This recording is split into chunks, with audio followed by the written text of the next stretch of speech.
Good morning मित्रांनो, आपलं स्वागत आहे आपल्या नवीन ब्लॉगमध्ये. तर सकाळच्या 8:30 वाजले आहेत आणि मी आणि शानूर निघालो आहे कॉलेजसाठी. तर कॉलेजला जाता जाता अरमान भाईची दुखायला लागली मान दुखायला लागली म्हणल्यावर आता म्हणलं आता गोळी घेऊनच जावं. हुडकत होतं इथे कुठं मेडिकल गावते का, तर आपला गावला बघा मागे मेडिकल गावला. तर आता चाललोय तिथंच, बघूया आता आत काय गावते बिवते का औषध. हॅलो, 136 रुपये झाले. आता विषय काय झाला माहिती आहे का, मेडिकलमधनं गोळी खाऊन तर माझी मान दुखायला राहिली हो, पण गाणे ऐकून तर भाई माझं मनच दुखायला लागली हो. आता अरमान भाई करायला लागलेत गाडीला हात.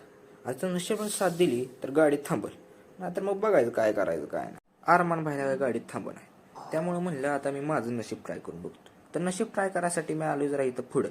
तर अरमान भाईला काढायला लावला व्हिडिओ. गाडीला हात केला, गाडी तर म्हणते मी इथंच पेट्रोल भरायला चाललोय.